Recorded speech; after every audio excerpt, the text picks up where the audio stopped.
Dando continuidade ao nosso vídeo, após as válvulas redutoras de pressão, iremos falar agora sobre os purgadores de boia. Basicamente, os purgadores de boia são utilizados para fazer drenagem de equipamentos. Além dos equipamentos, como eu mencionei nas aulas anteriores de boas práticas no vapor, é um purgador muito interessante de ser utilizado para aplicações em coletor distribuidor, por exemplo, e em separadores de umidade de maior porte, a partir de 2 polegadas. Por quê? Como esses equipamentos fazem a expansão do vapor, eles têm um grande volume. Esse grande volume faz com que haja um maior gotejamento, uma maior condensação, porque há uma maior troca térmica. Então, o purgador de boia, que tem seu funcionamento contínuo, trabalha muito melhor do que os purgadores termodinâmicos nesse caso. Então, primeiro, muito importante, abordando esse tópico, vamos entender a diferença entre o funcionamento do purgador termodinâmico e do purgador mecânico de boia. O purgador termodinâmico tem um disco interno e a tampa. O purgador mecânico de boia, ele tem basicamente uma boia. Aqui é a entrada e aqui é a saída. Eu vou usar aqui canetões coloridos para melhor exemplificar o funcionamento. Então, o vapor que está chegando no purgador termodinâmico, ele vai fazer o quê? Ele faz o aquecimento desse disco, esse disco expande e quando tem só vapor, ele tranca, na verdade, ele faz o trancamento, o cessamento da passagem de vapor e condensado. No purgador de boia, o vapor chega e se só tem vapor, a boia permanece fechada. Por quê? Justamente porque o que levanta a boia, o que faz o purgador abrir, é o condensado que se forma aqui na parte inferior. E de acordo com a formação desse condensado, essa boia funciona sem intermitências, ou seja, ela funciona de maneira contínua, ela nunca para de funcionar. No purgador termodinâmico, ele precisa alagar antes o purgador e o sistema para esfriar o disco, e esfriando o disco ele funciona por termodinâmica, perdendo essa expansão e abrindo para poder liberar condensado. Então, por isso que o purgador termodinâmico ele é um purgador muito bom para linhas, por exemplo, final de linha, baixada, tomada de vapor.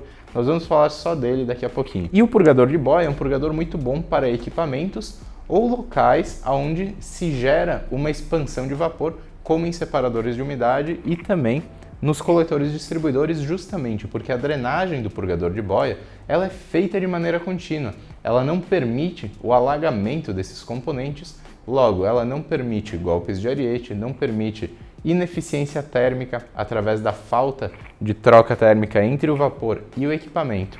Então, por exemplo, na drenagem de equipamentos como tanques, digestores, equipamentos de cozimento, trocadores de calor, nós temos um equipamento que vamos desenhar o equipamento, seja ele qual for, formato universal. Na parte superior do equipamento, nós vamos ter a alimentação de vapor, então o vapor sempre é alimentado pela parte superior. Na camisa, serpentina, placas, se for o caso de um trocador, ou seja lá o que for, nós temos o vapor, porque ele é mais leve, ele é quente, a tendência dele é permanecer em cima.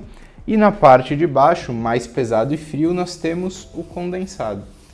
Se nós tivermos um purgador termodinâmico, como foi falado, aqui na saída de condensado, o que vai acontecer? Ele vai deixar o equipamento alagado antes de iniciar efetivamente a drenagem. E isso vai derrubar a eficiência do equipamento completamente. Por quê? Porque essa água aqui ela não vai ter, e nem de perto, a mesma troca térmica do que o vapor. Conforme a gente viu nas aulas teóricas, as diferenças entre a troca com água, vapor, enfim, e também a presença de ar. Mas enfim, aqui, se nós tivermos um purgador de boia, o que vai acontecer? Ele vai fazer essa drenagem continuamente e vai fazer a retenção do calor e do vapor dentro desse equipamento. Isso resulta em menos manutenção, mais eficiência e velocidade no processo e, principalmente, uma melhor qualidade de produto. Digamos que você tenha um produto alimentício, uma bebida, enfim, se você tiver essa troca térmica feita com essa inconsistência, a qualidade do produto final certamente vai ser pior. E se você tiver uma troca mais consistente, você vai ter um produto final muito melhor, com muito maior qualidade, porque ele foi cozido, enfim, foi pasteurizado, ou seja lá qual for o seu processo, com muito mais eficiência e estabilidade.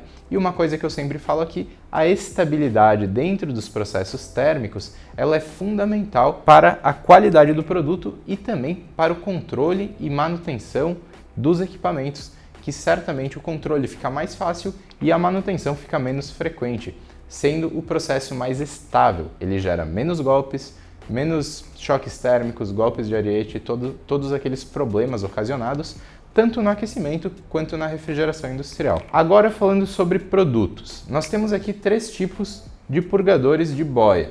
Esse primeiro purgador é um purgador com eliminador de vapor preso.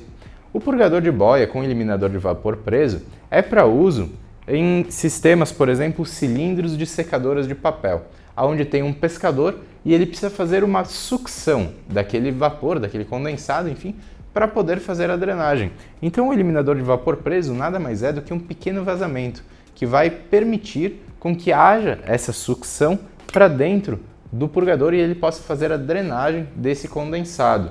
Igual a esse, só que com uma pequena diferença, é o purgador de boia com eliminador de ar. Então esse outro modelo de purgador de boia, ele vai ter eliminador de ar acoplado, ele vai fazer juntamente a eliminação do condensado lá do processo, a eliminação do ar que está presente no equipamento também.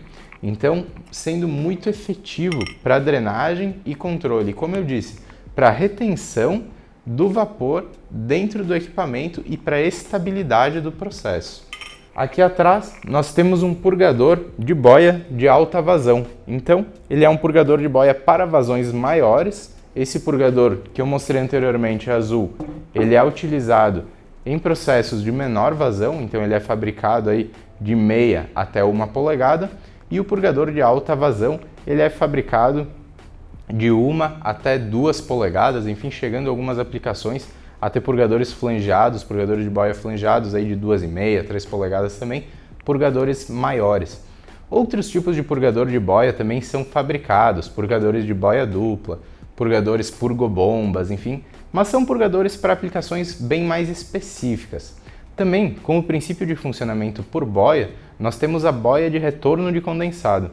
Para redes de retorno de condensado com baixa pressão, onde a caldeira está num nível acima e a rede de condensado não tem pressão suficiente para retornar esse condensado para a caldeira, nós temos essas boias de retorno de condensado que são alimentadas com vapor e a sua boia interna vai ter o mesmo princípio de funcionamento, baixando e fazendo com que esse condensado presente e acumulado dentro da boia seja pressurizado e enviado ao retorno de condensado e sucessivamente à caldeira. A instalação de purgadores de boia é bastante simples. Então, uma estação de drenagem ela é feita da seguinte maneira. Aqui nós temos alguns componentes. 2 válvulas de bloqueio, sempre para quando for necessária uma eventual manutenção. Nós podemos ter aqui também um bypass.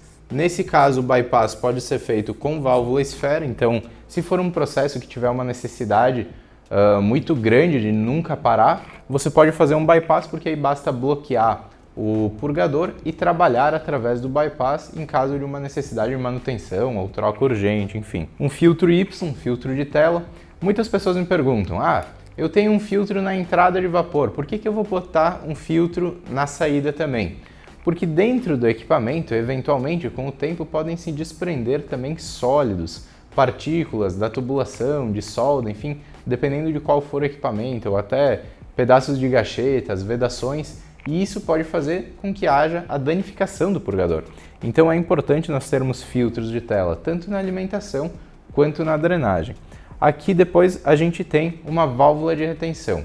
Essa válvula de retenção tanto pode ser uma válvula convencional de retenção, tipo disco ou com rosca, que nós vamos falar daqui a pouquinho, como um visor retentor de fluxo, que eu particularmente indico muito para estações de drenagem, porque a partir desse visor de fluxo, você além de ter a função de retenção, você vai ter a função de visualização. Então você pode fazer inspeções visuais dos seus equipamentos, do seu sistema de drenagem e, consequentemente, do seu sistema de vapor. Por quê? A forma como a sua drenagem está se comportando reflete naturalmente o seu sistema de vapor. Então você vai ter as informações para entender o seu processo a partir dessa simples medida.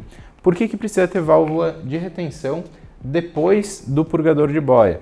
Basicamente porque o purgador de boia está ligado numa rede de retorno de condensado. E essa rede de retorno de condensado está acima dele e exerce uma contrapressão no purgador. Então nós precisamos dessa válvula de retenção após o purgador para que esse condensado aqui não exerça uma contrapressão que impeça o funcionamento do purgador e, sucessivamente, o purgador possa fazer a drenagem e o retorno de condensado pela rede principal de coleta e retorno de condensado. Sobre purgadores de boia, era isso e seguimos agora para o próximo componente.